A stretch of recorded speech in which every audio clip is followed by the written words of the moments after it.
Streaming has changed a lot over the years, as Twitch changes what is allowed and what is not allowed, and as YouTube focuses on making their streaming experience better for the viewer and the streamer.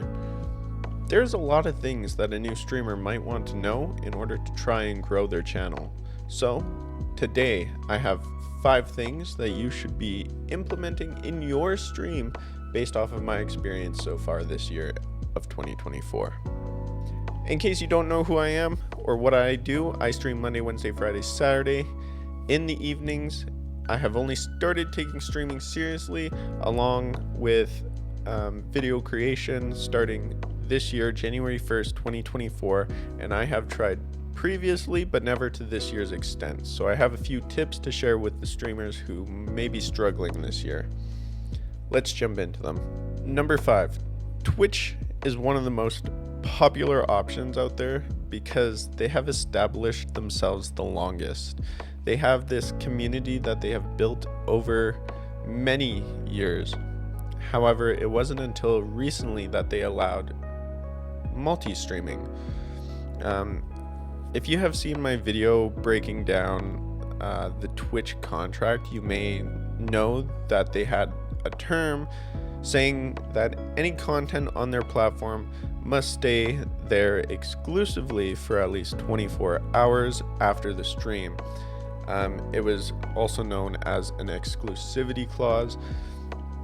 You can find that video right here. But recently, I believe it was near the end of 2023, Twitch has allowed streamers to stream on multiple platforms now. They took that away.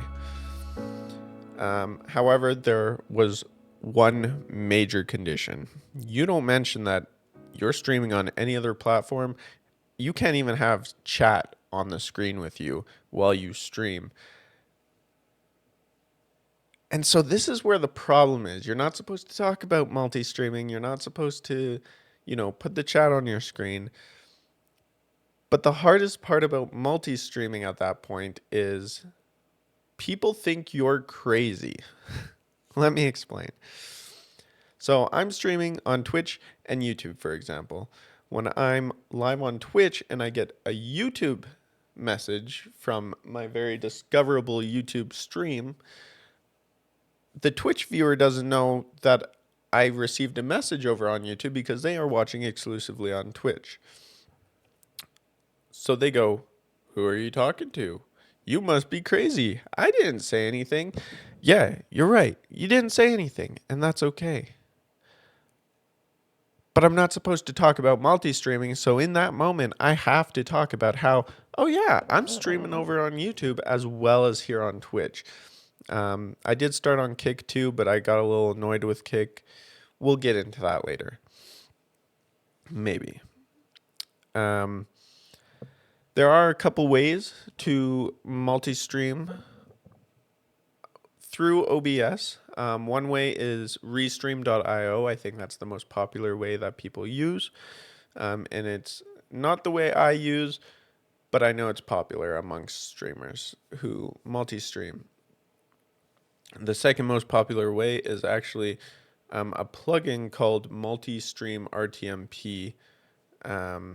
And essentially what it does, if we come over to this scene here, and I go into docs, multiple outputs.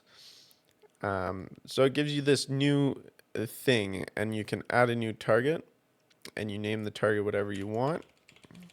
For example, Kick. You put in the stream URL, and then your stream key, which you can get from Kick's website. And then you can sync start with OBS so that it starts streaming with OBS. That's what I do with my YouTube. And you can add multiple outputs all from here. So that's how I stream from OBS directly to multiple platforms. I used that stream output plugin. You can literally find it just by looking up stream RTMP multiple output plugin, and OBS will pop up. It's like the first link. But I will leave a link in the description below, but you might have to do some further investigating to actually find the download link. I don't remember how easy it was, but yeah, you'll have to figure out the whole installation process. As for getting chats and monitoring all your chats when you're live, I use a extension that you can install on a Chromium browser called Social Stream Ninja. But I could be wrong about that, but essentially you can change the chat to be whatever you want. I could technically broadcast my stream or the chat on my stream just by removing the YouTube logo and the Twitch logo, which is something I should probably do, but I don't. And you can just have it on your stream. You can have it as a doc in your OBS, which is what I do, just so that I can read all my messages. And all you have to do is pop out every single chat for your live stream, and this thing will read through them and it will send them straight to the social stream URL. It's very handy. Highly recommend if you're going to multi-stream, which I highly recommend multi-streaming in general. It's just a better way to grow, and I've been noticing I grow a lot more on other channels besides Twitch by doing so. Number 4, one thing that has really impressed me over the past couple of weeks is the YouTube Shorts experience. If you can make a really good and watchable YouTube Shorts from clips of your stream, then people subscribe without you asking to a lot of the time, and they will like the video, and it will just keep getting views until, you know, people stop watching, essentially. It's a good way to get the view satisfaction here on YouTube. And I feel like Shorts views might be more doable for monetization here on YouTube than public watch hours. It's funny because I just realized that if you don't unlist your live streams and you leave them public, all those watch hours get added to your current watch hours, your public watch hours, which is really cool. So if people watch you for an hour, that adds a whole hour to your public watch hours, and it's very useful. So don't unlist your live streams. That's my tip here. Number 3, talking about YouTube Shorts. YouTube has recently introduced Shorts Live. Essentially, you can live stream on YouTube live in the Shorts tab, and I gotta tell you, it's the most discoverable way I have found to live stream to new eyeballs. Okay, I have grown so much from YouTube Shorts Live, it's ridiculous. I at least get 100 new eyeballs every single time I go live on YouTube Shorts within the first hour.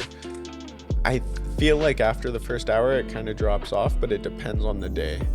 And how I'm able to do this, it's not super obvious, so I'm going to walk you through it. So coming back over here, you're going to want to go to this link, atom.tv/download/vertical. I'll leave a link in the description. And you're just going to choose what platform you're on. You're going to download it. So I'll download it here because I have an update waiting. And then let that download. We'll come back to it. Then you got to go into your YouTube and you got to set it all up. So the easiest way to set this up is I go to schedule a stream, schedule a test stream, and you don't really have to do anything. Maybe make it private so that it doesn't show up on anybody's feed. But then right down here where it says stream key and it says default stream key, you're going to click on that and you're going to create a new stream key. You're going to give it a name, probably vertical stream key. And then you're going to turn on manual settings, and I've changed mine to 1080p, but you can obviously do 1440 if you want. I think 1080p is probably the best for it. Then you'll hit create, and it'll create a new stream key for you. So in order to stream to both YouTube Shorts Live and YouTube horizontally at the same time, so vertically and horizontally at the same time, you have to have two different streams set up within your YouTube dashboard here. So you need to have this one for normal streaming, then you need to schedule another stream under the vertical plugin to stream to both at the same time. I'm going to go ahead and delete this because I got to set up a stream later, but I'll probably be late today, so yeah. With Atom installed, or with the Atom installer installed, I should say, I can install it right now, but you're just going to go through, let it install to OBS. And then you'll get this window right here, where this is the Atom software. It might make you restart OBS before you can see it, but essentially you'll open up this. And I use Atom Vertical for two things: streaming vertically and streaming, or in my backtrack, which is how I do most of my clips, is I backtrack. Now the cool thing about Atom is this is separate from this. So you can, as you can see, I have vertical scenes and vertical sources down here. I can change these vertical scenes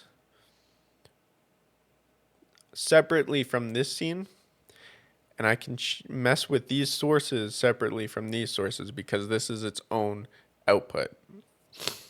And then you can also link them. See, I'm linked. They're both the same. I've linked those specific ones. So then you're going to go into your settings, and you're going to probably show up in the general setting. I would leave this at 1080 by 1920, which is the normal shorts resolution. Leave this all the same. It doesn't matter. If you want to turn on backtracking, you can. I have mine set for 120 seconds, and then I have a hotkey to backtrack the last 2 minutes of my stream. Going into streaming, you can enable streaming and then click add. You won't have this here, so click add. You'll type in the name.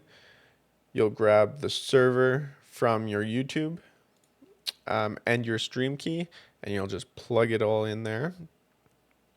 And then you can just use the settings for whatever your OBS is to stream, and it shouldn't be a problem. Shout out to PenPenGamer YT, a subscriber to the channel, who had asked this, and I was distracted with friends playing Nightingale, and got to his message a little too late after he had already left the chat. He inspired this video, and this was the main topic of this video, so I wanted to make sure I covered it. Number 2, bots.